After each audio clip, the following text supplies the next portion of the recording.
बच्चों, इस video class में आप सबका स्वागत है।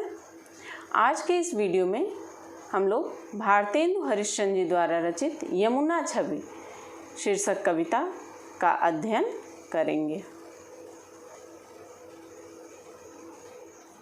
पाठ का नाम है यमुना छवि।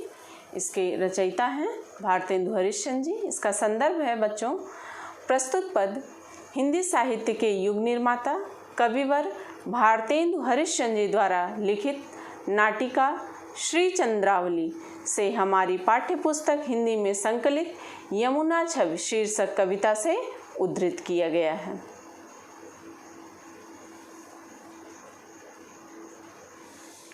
पहला पद है, तरनि तनुजा तटतमाल तरुअर बहुछाए, झुके कूल सो परसन हित मनहु सुहाए। किधो मुकुर में लखत उझक सब निज निज शोभा, कै प्रणवत जल जानि परम पावन फल लोभा। मनु आतप वारन तीर को सिमट सबय छाए रहत, कै हरि सेवा हित नयन रह निरख नयन मन सुख लहत। इसका प्रसंग है बच्चों, प्रस्तुत पद में यमुना की शोभा का मनोहारी चित्रण किया गया है। ललिता नामक एक गोपी यमुना की छवि का वर्णन करती हुई कहती है कि तरनि तनुजा तट तमाल तरुअर बहु छाए। यमुना के तट पर तमाल के सुंदर वृक्ष किनारे की ओर झुके कूल सो जर परसन हित मनहु सुहाए। किनारे के ओर झुके हुए ऐसे सुशोभित हो रहे हैं, मनहु जल परसन हित सुहाए, मानो वे जल का स्पर्श करने के लिए झुके हुए हों। किधो मुकुर में लखत उझक सब निज निज शोभा। कवि आगे कहते हैं कि अथवा ऐसा प्रतीत होता है कि वे मुकुर में, मुकुर का अर्थ है दर्पण अर्थात शीशा, कि जल रूपी दर्पण में झुक झुक कर अपनी शोभा देख रहे हों। किधो मुकुर में लखत उझक सब निज निज शोभा। अथवा ऐसा प्रतीत होता है कि वे जल रूपी दर्पण में झुक झुक कर अपनी अपनी शोभा देख रहे हों। कै प्रणवत जल जानि परम फल लोभा। अथवा वे जल को देखकर परम पवित्र फल के लोभ में उसे प्रणाम कर रहे हों। कै प्रणवत प्रणाम, अथवा वे प्रणाम कर रहे हों। जल जान परम पावन फल लोभा, जल को देखकर परम पवित्र फल के लोभ में यमुना के जल को प्रणाम कर रहे हों।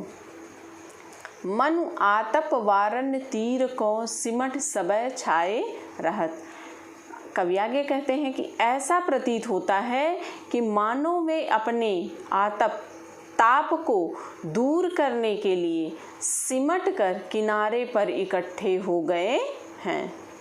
मनु आतप वारन तीर को सिमट सबय छाए रहत, कि मानो वे अपने ताप को दूर करने के लिए सिमट कर किनारे पर इकट्ठे हो गए हैं। कै हरि सेवा हित नय रह निरख नयन मन सुख लहत। आगे कहते हैं कि अथवा वे हरि सेवा, भगवान की सेवा, ईश्वर की सेवा करने के लिए झुके हुए हों। निरख नयन मन सुख लहत। कवि कहते हैं कि इन तमाल वृक्षों को देखते ही हमारा मन और हमारे नेत्र सुख से परिपूर्ण हो जाते हैं।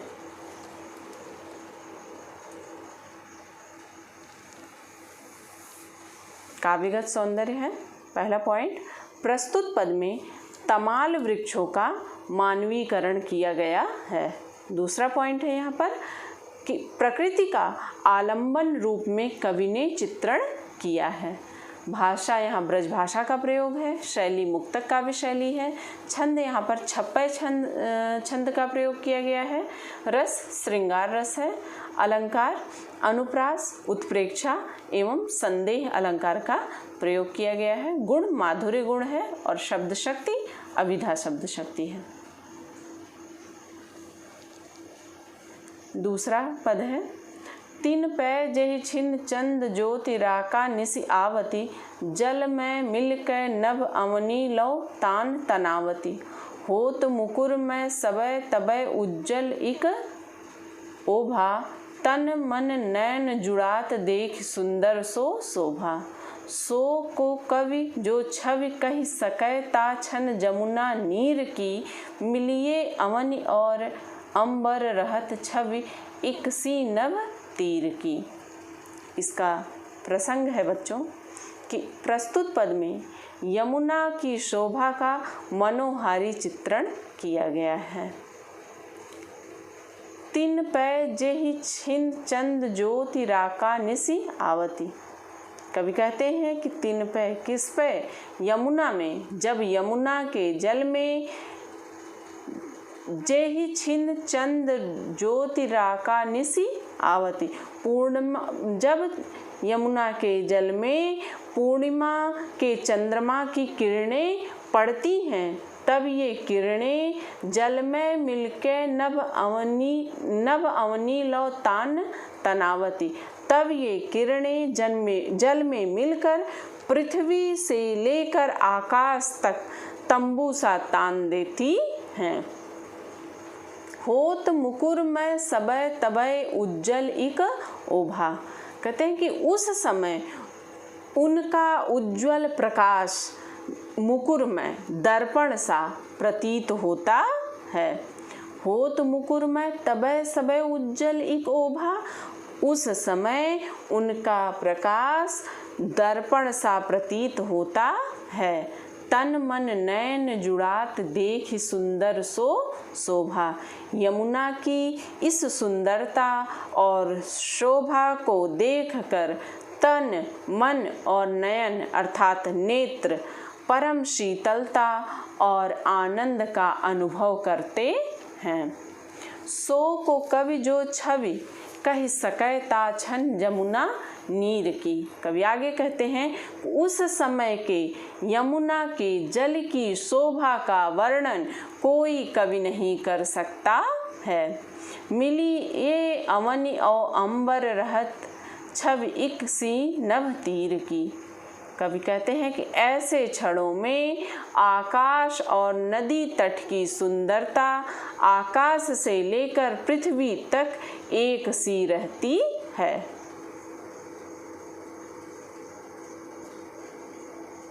काव्यगत सौंदर्य है इसका। यमुना के तट की सुंदरता के मनोहारी चित्रण में प्रकृति के आलंबन रूप का चित्रण किया गया है। भाषा यहाँ पर ब्रज भाषा का प्रयोग है। शैली मुक्तक काव्य शैली है। छंद छप्पय छंद है। रस श्रृंगार रस का प्रयोग किया गया है। अलंकार अनुप्रास एवं उपमा अलंकार है। गुण माधुर्य गुण है। शब्द शक्ति यहाँ पर अविधा एवं लक्षणा शब्द शक्ति का प्रयोग किया गया है। आज इस वीडियो में बच्चों हम लोगों ने यमुना छवि से 2 पद का अध्ययन किए हैं। शेष पद का अध्ययन हम लोग अगले वीडियो में करते हैं। मिलते हैं बच्चों अगले वीडियो में। तब तक के लिए धन्यवाद।